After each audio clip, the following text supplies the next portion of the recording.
A poor black waitress entered the wrong car, not knowing it belonged to a Japanese mafia boss. The rain wasn't just falling, it was a solid sheet of gray, blurring the city into a watercolor wash of neon and asphalt. For Lena, standing under the diner's leaking awning, it was the final insult of a 16-hour double shift. Her feet were screaming, a low, throbbing ache that had traveled up her legs and settled in her spine. Her uniform, a crisp white dress now splattered with grease and coffee, clung to her skin, and the long red apron felt like a lead weight tied around her waist. All she wanted was her bed, a lumpy mattress in a room that always smelled faintly of damp, but it was hers. She'd been saving for weeks to afford a taxi home instead of taking the 2 buses, and tonight, the exhaustion was a physical force pushing her to surrender. She squinted through the downpour, her eyes catching the sleek, dark form of a car pulling silently to the curb. It was a black sedan, the kind that drank gasoline and whispered about money, its windows tinted to an obsidian gleam. A high-end rideshare, she assumed, one of the premium ones someone must have ordered and canceled. A small miracle. Without a second thought, fueled by a desperation that overrode all caution, she pulled open the back door and slid inside, the plush leather a shocking, decadent surprise. The door closed with a heavy, satisfying thud, sealing out the storm and the city's noise. A bubble of profound silence enveloped her. 14th and Elm, please, she mumbled, her voice thick with fatigue, not even looking toward the front seat. She didn't wait for a reply. Her head lolled back against the headrest, the scent of real leather and something else, clean, subtle, like cold air and expensive spice, filling her senses. It was so quiet, so warm. The tension that had been coiling in her shoulders for days finally began to unspool. Her eyelids felt impossibly heavy. Just for a minute, she thought, just until we get out of downtown traffic. She turned, pressing her cheek against the cool, smooth surface of the window, and let the rhythmic swish of the wipers lull her into the deep, dreamless abyss of pure exhaustion. The city lights smeared into long ribbons of color, then faded to black. She was asleep before the car even pulled away from the curb. The man in the back seat did not move. Rio had been watching the rain, his thoughts 1,000 miles away, when the door had opened. He hadn't been startled. Surprise was a luxury his life rarely afforded. He had simply observed. A girl, barely more than a woman, had tumbled into his car, bringing with her the smell of a storm, fried food, and cheap detergent. She wore a stained white dress and a ridiculous red apron, her hair damp and clinging to her temples. She was exhausted. That much was clear. It was written in the slump of her shoulders, in the dark circles under her eyes, in the way she surrendered to unconsciousness so completely, as if it were a life raft. His driver, Kenji, a monolith of a man whose reflection was a stoic mask in the rearview mirror, glanced back, his eyes questioning. A single, almost imperceptible shake of Rio's head was all the instruction needed. Kenji's gaze returned to the road, and the car glided forward into the rain-slicked night, its destination unchanged. Rio watched the girl. Her name was a mystery, her presence an anomaly. In his world, doors did not open by accident. People did not simply fall into his orbit. They were placed there, either as assets or threats. This girl was neither. She was adrift, a stray piece of the city's ordinary, weary heart that had washed up in a silent, violent world. He noted the way her chest rose and fell in the steady rhythm of deep sleep. A small, frayed seam on the shoulder of her dress. The slight tremor in her hand as it rested, palm up, on the seat between them. There was a raw vulnerability to her that was both jarring and strangely compelling. He should have ordered Kenji to stop, to deposit her back on the curb where she belonged. It would have been the logical, clean solution. But he did not. Instead, he found himself guarding the silence, his own breathing measured and low, as if a sharp exhale might disturb her. For the first time in a very long time, something had happened that he had not orchestrated, not anticipated. And in the sterile, controlled landscape of his existence, that felt less like a threat and more like a strange, unsettling whisper of fate. The car continued its silent journey through the heart of the city, carrying its dangerous owner and his unexpected, sleeping passenger toward a world she couldn't possibly imagine. Lena surfaced from sleep slowly, reluctantly, like a diver ascending from a great depth. The first thing she registered was the motion, or rather, the lack of it. The car was no longer moving. The second was the silence. It was absolute, a heavy, velvety quiet that was far more profound than the simple absence of traffic noise. Her ear was pressed against the window, and it was cold, but the air in the car was warm and still. She blinked, her vision blurry. The smeared ribbons of light were gone. Instead, she saw the stark, clean lines of an underground parking garage, its concrete pillars stretching into the shadows like ancient trees. Panic, cold and sharp, pierced the fog of sleep. This wasn't 14th and Elm. This wasn't her neighborhood of crumbling brick and graffiti-laced alleyways. This was somewhere else entirely. Somewhere clean and quiet and wrong. She pushed herself upright, her heart starting to hammer against her ribs like a trapped bird. And that's when she saw him. He was sitting in the opposite corner of the spacious back seat, a figure sculpted from shadows and stillness. He wasn't large, but his presence filled the entire space, commanding it. He wore a dark, perfectly tailored suit, the fabric seeming to absorb the low light. His face was angular, his features sharp and precise, his black hair cut with a disciplined severity. But it was his eyes that held her captive. They were dark, intelligent, and utterly unreadable, and they were fixed on her with an unnerving, placid intensity. He hadn't been looking at his phone or out the window. He had been watching her sleep. Where are we?" she whispered, her voice a dry rasp. The sound was swallowed by the car's opulent interior. "This isn't my street." The man's expression didn't change. He inclined his head, a gesture so slight it was barely a movement. "No," he said.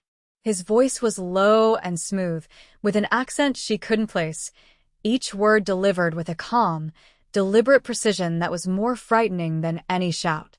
"It is not." Lena's mind raced, trying to stitch together the broken pieces of the last few hours. The rain, the car, her exhaustion. I thought you were a taxi." A flicker of something, amusement, perhaps, or disdain, passed through his dark eyes. "I am not." He made no move toward her, no sudden gesture, yet she felt pinned in place by his gaze. The air grew thick, heavy with unspoken questions and a sense of coiled danger. "Who are you?" she asked, the words barely audible. "What is this place?"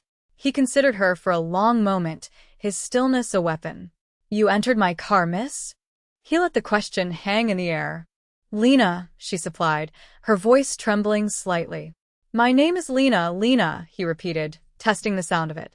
"You fell asleep in my car. My driver proceeded to our destination." It was an unfortunate misunderstanding. His explanation was so simple, so devoid of malice, that it only amplified her fear. Nothing about this felt like a simple misunderstanding. Nothing about this man felt simple at all. The logic was sound, but her fear was an animal thing, primal and deaf to reason. People didn't just accidentally get into cars that led them to silent, concrete tombs beneath the city. Not in her world. "You should have woken me up," she said, a tremor of accusation in her voice. "You should have just told me to get out." Rio's gaze remained steady, his composure absolute. "You appeared to be in need of rest," he stated, as if it were the most obvious thing in the world. The simplicity of his answer disarmed her. It wasn't an apology, nor was it a threat. It was a fact. Her mind struggled to categorize him. He wasn't a predator in the way she understood them, not loud or leering or overtly aggressive. He was something else, something quieter and infinitely more dangerous. The power he possessed was effortless, woven into the fabric of his suit, the silence of his car, the unnerving stillness of his posture. He was a man accustomed to the world bending to his will. "I need to go home," Lena said, her voice gaining a sliver of strength. "Please. Just let me go." He didn't answer immediately. Instead, his eyes drifted to the worn strap of her shoulder bag, the faded quality of her apron, the tiny, almost invisible hole in the knee of her tights. He was cataloging her, assessing her life from its frayed edges. "I will have my driver take you home," he said finally. Lena felt a wave of relief, so powerful it almost made her dizzy. But it was short-lived. He raised a single, elegant finger. "After," the word hung in the air between them, sharp and cold. "After what?" He shifted slightly, the fine wool of his suit whispering against the leather. "I am late for a meeting. Because of this complication. It is a delicate matter. My associates are waiting, and they are not patient men. Your sudden appearance would raise questions I have no desire to answer." He paused, letting the weight of his words settle. "So, you will come upstairs. You will wait in a quiet room. You will not speak. You will not be seen. When my business is concluded, you will be returned to your life. And you will forget this night ever happened." It was not a request. It was a command, delivered in a tone of soft, unyielding steel. Fear warred with a rising tide of indignation. He spoke of her as if she were a misplaced coat, an inconvenient piece of luggage. "I'm not going anywhere with you," she said, trying to sound brave. Rio's expression remained unchanged, but a new coldness entered his eyes. "You misunderstand," he said softly. "I am not asking for your cooperation. I am informing you of the circumstances. The alternative would be far more complicated. For both of us." The door beside him clicked open, unlocked by the silent driver. The message was clear. Her choice was an illusion. Her only path was forward, into his world. With a sense of dread pooling in her stomach, Lena followed him out of the car. The air in the parking garage was cool and sterile. Another man, dressed in a similar dark suit, materialized from the shadows and fell into step behind them, a silent, imposing guard. They walked toward a private elevator, its steel doors gleaming under the fluorescent lights. Rio moved with a fluid, economical grace, his silence more intimidating than any words. Lena felt clumsy and conspicuous in her worn diner uniform, the bright red of her apron a splash of garish color in this monochrome world. Inside the elevator, the silence was even more oppressive. The ascent was dizzyingly fast and utterly soundless. Lena watched the numbers climb, each floor taking her further away from everything she knew, from the solid, gritty reality of her life. She risked a glance at Rio. He was staring straight ahead, his profile as sharp and impassive as a sculpture. He seemed completely at ease, a king in his own vertical kingdom. The elevator doors opened not into a hallway, but directly into a sprawling apartment.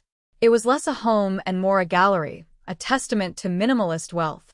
The floors were polished black marble. The walls were vast panes of glass revealing a breathtaking panorama of the rain-swept city below.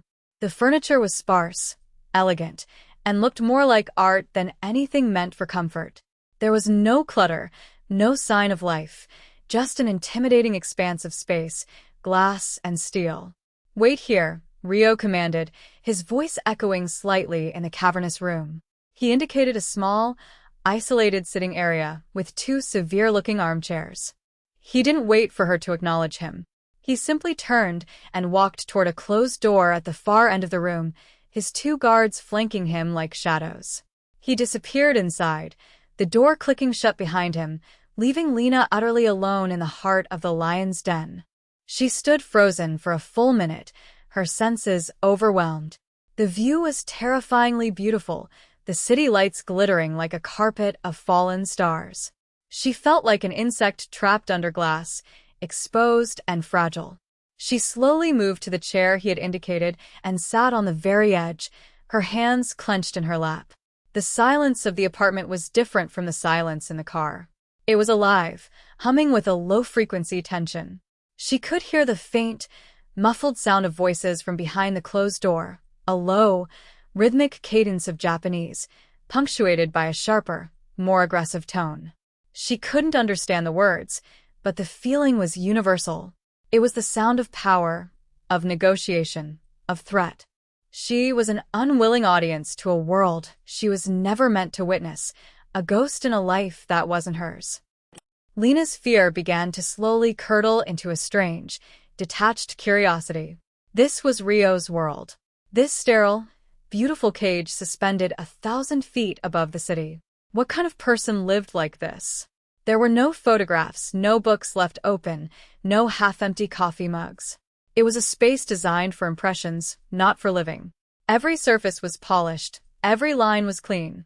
It was the home of a man who either had nothing to hide or was hiding everything.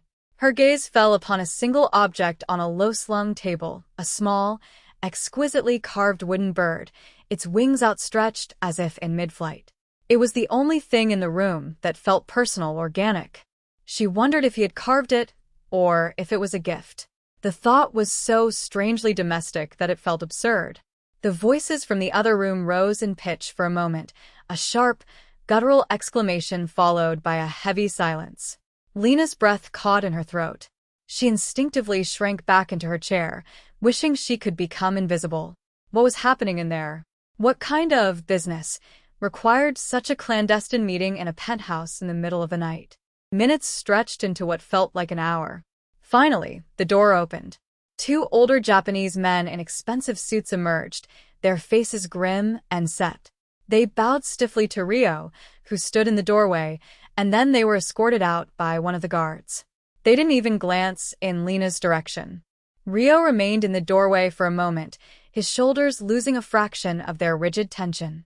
He looked tired, a deep, profound weariness that went beyond lack of sleep.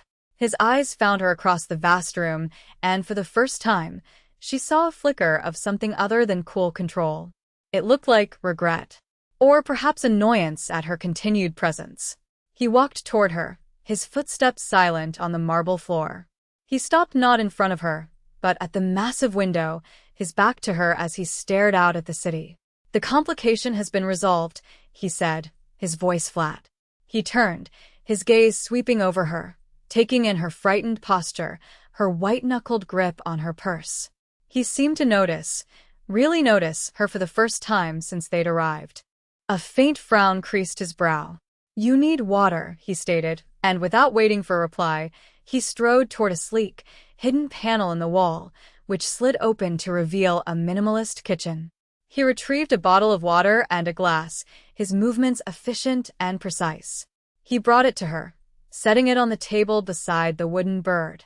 It was such a simple, human gesture, an act of basic care that felt completely at odds with the cold, dangerous atmosphere. "Thank you," she whispered, her fingers trembling as she reached for the glass. He didn't respond. He just stood there, watching her, his expression a mask of detached observation once more. The drive back to her side of town was steeped in a thick, contemplative silence. The rain had softened to a persistent drizzle, and the streets grew progressively grittier, the gleaming facades of downtown giving way to weathered brick and boarded-up windows. Lena stared out at the familiar, dreary landscape of her life, but it looked different now, seen through the lens of the evening's impossible events. The tinted windows of Rio's car felt like a barrier between two separate universes. He had not spoken another word to her in the penthouse. After she drank the water, he had simply nodded to his driver, and the journey home began. Now, sitting beside her, he was once again an enigma of stillness and shadow. She could feel the heat radiating from his body, a stark contrast to the cold fear that still clung to her. She wanted to ask him 100 questions. Who were those men? What business did he have that ended in such grim silence? Who was he? But the questions died on her lips, caught by the suffocating weight of the unsaid. They turned onto her street.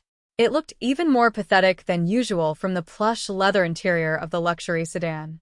The flickering street lamp, the overflowing trash cans, the faded graffiti on the building opposite.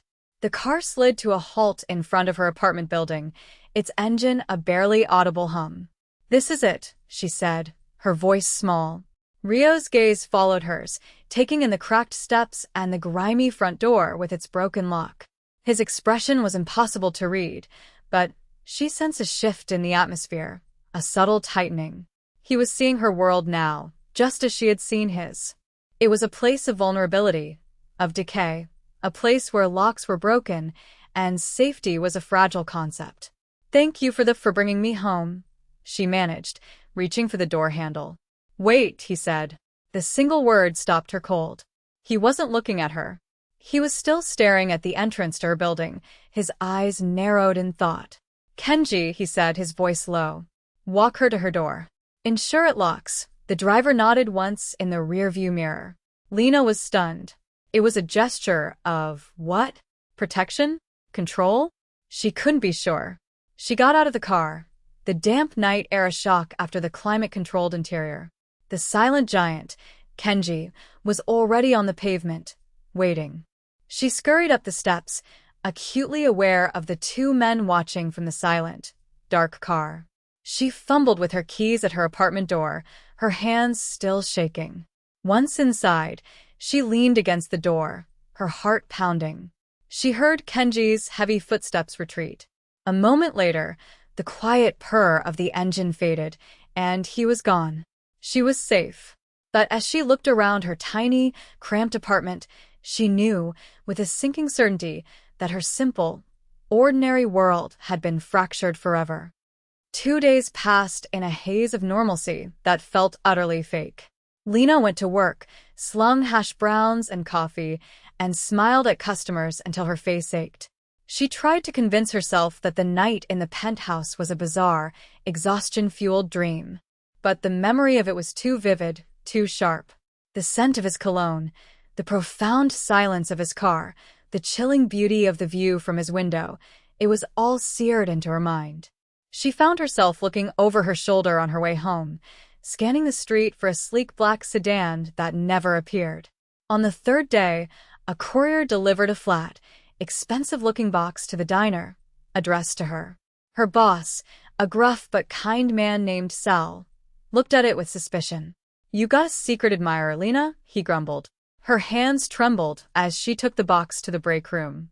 Inside, nestled in layers of tissue paper, was a coat. It was a deep charcoal gray, made of a soft, heavy wool that felt like water under her fingertips. It was simple, elegant, and clearly cost more than she made in 2 months. Tucked into the pocket was a small, burner-style phone. It was powered on. She scrolled through the contacts. There was only one entry, a single, capitalized R. Beneath it, a text message, sent hours ago, composed of 3 simple words. "For the rain." A cold dread washed over her, followed by a confusing, unwelcome flutter of something else. He hadn't forgotten. He hadn't dismissed her as an inconvenient complication. He had reached out from his world and touched hers again. This wasn't just a code, it was a message. A reminder. A claim. She shoved the phone and the coat back into the box and hid it in her locker, her mind a whirlwind of conflict. This was insane. He was a dangerous man, involved in things she couldn't even begin to guess at. She should throw the phone in the river. She should sell the coat. But she did neither. The phone stayed in her locker, a dark, silent promise. The coat remained in its box, a tangible link to a world of impossible wealth and quiet menace. That evening, as she was leaving work, the trouble she'd been half expecting for weeks finally found her. Her landlord, a greasy man named Mr. Henderson, was waiting for her by the alley, flanked by 2 thuggish-looking men. He'd been harassing her for weeks about her late rent, his suggestions becoming increasingly inappropriate. "Lena, sweetheart," he slimed, blocking her path. "We need to have a real talk about your arrears." Before she could even respond, one of the men grabbed her arm. A scream caught in her throat. But just as raw panic set in, a silent, dark shape detached itself from the shadows at the end of the alley. A sleek black sedan, its headlights off, had been waiting. The passenger door opened. Kenji, Rio's driver, emerged. He moved with an impossible speed for a man his size. There was no shouting, no prolonged fight, just a series of swift, brutal, and chillingly efficient movements. Within seconds, the 2 thugs were on the ground, groaning, and Henderson was gasping, pinned against the wall by Kenji's massive hand. The back door of the car opened, and Rio stepped out. He adjusted the cuff of his immaculate shirt and looked at the scene with cold, dispassionate eyes. He then looked at Lena, his gaze sweeping over her, checking for injury. "You are a complication," he said, his voice a low murmur in the quiet alley. But his eyes, for just a second, held a different message entirely. They held the fiery, unmistakable glint of possession. He didn't offer her a choice this time. He simply took her by the elbow, his grip surprisingly gentle but firm, and guided her toward the waiting car. Kenji released the whimpering landlord with a final, contemptuous shove. "They will not bother you again," Rio said as he closed the car door, sealing them inside their bubble of silence once more. The statement was absolute, a decree from a man who had the power to enforce it. Lena was shaking, not just from fear, but from the sheer whiplash of the last few minutes.